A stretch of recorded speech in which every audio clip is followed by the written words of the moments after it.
Imagine this. A team spends weeks migrating a large online store to a new server. Everything's up, everything works, time to breathe.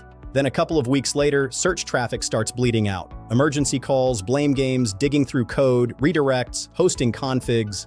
And the cause? 2 lines. 2 lines in a tiny text file the site owner may not have even known existed.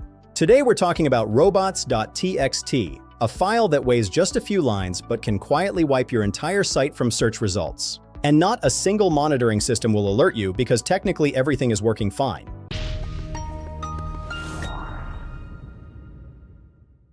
Why this isn't just an SEO problem. Not long ago, robots.txt was a topic for a narrow circle of SEO specialists. That's changed, and here's why. First, search itself is changing. Google increasingly answers queries directly in the results page, without sending people to websites at all. Major publishers are already restructuring their business models around the assumption that organic search traffic is trending towards zero. Second, AI. Language models are trained on text from the open web, and site owners are increasingly asking themselves, am I okay with my content being used for training? And the first tool people reach for to restrict that access is robots.txt. A file invented for managing crawling has unexpectedly become a lever for controlling AI access to your content. What robots.txt actually is? Simply put, it's a text file in the root of your site at the path/robots.txt. It tells search crawlers which sections they're welcome to visit and which they should leave alone. It's the first thing any crawler checks when it discovers your site. Formally, it's described in the Robots Exclusion Protocol standard, which only became an RFC in 2022. Before that, the standard held together for nearly 30 years on goodwill alone. Search engines simply agreed to follow it. And here's the key word: tells. Robots.txt doesn't prohibit anything and doesn't protect anything. It's not a password, not a firewall, not access control. Well-behaved crawlers from major search engines follow the rules because it's in their interest to do so. But scanners harvesting emails for spam or probing for vulnerabilities, they look at robots.txt more as a list of interesting places to check first. So yes, you can block your admin panel in it, but don't count on it for protection. A public file is essentially a roadmap pointing attackers straight to your site's entrance. The biggest misconception: disallow doesn't mean remove from search. Here's the most important misunderstanding. The disallow directive means don't crawl this, not remove this page from search results. The difference is subtle, but it's exactly why a blocked page can sit comfortably in search results anyway. How? If other sites link to the page, the search engine can still show it in results, just without a proper description, with a note like description unavailable due to robots.txt. The opposite of what you wanted, you tried to hide it and now it's sitting in the index looking broken. To actually remove a page from the index, you need a Noindex meta tag or an xrobots tag header. But there's a catch. The crawler can only see Noindex if it can visit the page. Block it in robots.txt and the crawler never gets there and never sees the Noindex. The two tools end up working against each other. The rule of thumb: pages you want out of the index should stay open for crawling, with no index applied. Save robots.txt for something else, like keeping crawlers out of endless filter pages so you don't waste crawl budget. How the syntax works. Let's look at a minimal working file. 3 lines. User agent with a wildcard, rules for all crawlers. An empty disallow. Nothing is blocked. And sitemap, a link to your sitemap. Translation: everything's open, here's the map. Now here's the file that took down that online store. User agent wildcard and disallow with a single slash, 1 slash, and the entire site is blocked from crawling. This is exactly the kind of file that tends to live on staging environments, and it's the most dangerous one to accidentally deploy to production. 2 useful wildcards. The asterisk matches any sequence of characters, and the $sign marks the end of a URL. This lets you block, say, all URLs with sorting parameters or all PDF files. Allow works as an exception to disallow. Block an entire section, but leave one folder inside it open. And here's the sneakiest detail. When rules conflict, the longer, more specific path match wins. Say you've blocked all PDFs but opened up a downloads folder. The intention is clear. PDFs should be blocked, but for a file inside the downloads folder, the allow rule wins because its path is longer. Those PDFs stay accessible despite the block. Where robots.txt breaks most often. A quick run through the classic mistakes. The first, the one from the intro, a staging file with a full crawl block shipped to production. The second, blocked style sheets and scripts. This used to seem reasonable. Now it hurts.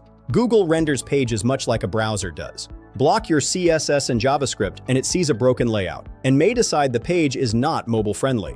The third, case sensitivity. It matters in paths. /catalog with a capital C and /catalog are different URLs to a crawler. The file name itself, however, must always be lowercase. robots.txt, no exceptions. The fourth, wrong location. The file only works in the domain root, and only for that specific domain. A robots.txt on the main domain has no effect on subdomains, and the HTTP version doesn't apply to HTTPS. And the fifth, size. Google reads approximately the first 500 kilobytes and ignores the rest. What to block and how?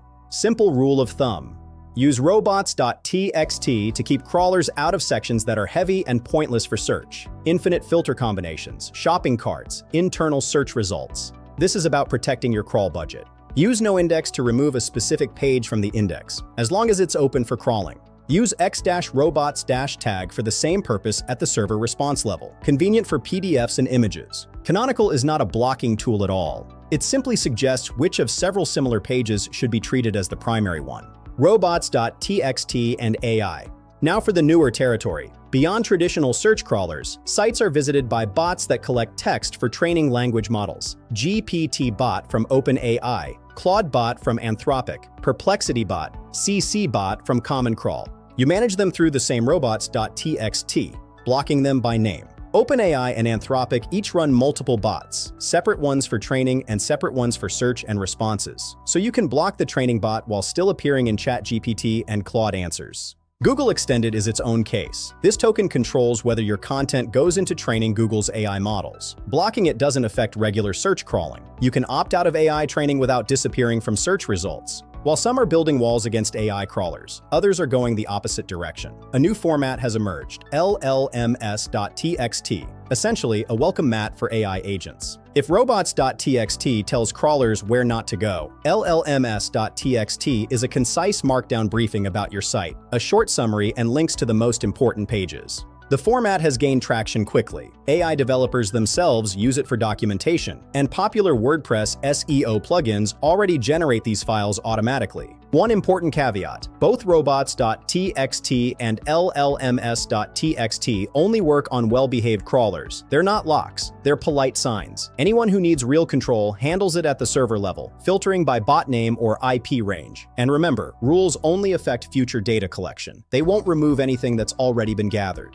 And remember, rules only affect future data collection. They won't remove anything that's already been gathered. How to check your robots.txt. Eyeballing the file is almost useless. Obvious errors still slip through.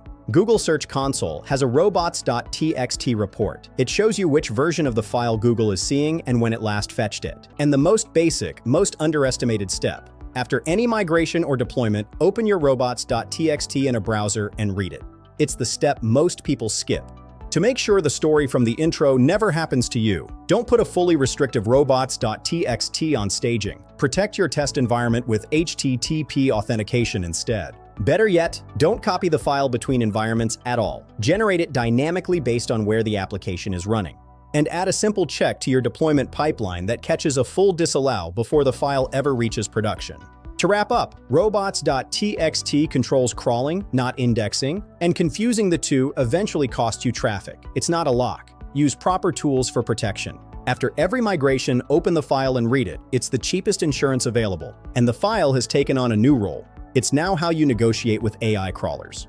What to do about that? Everyone decides for themselves. If this was useful, subscribe. Next time, we'll break down CrawlBudget, the place where robots.txt stops being a formality and becomes a real tool.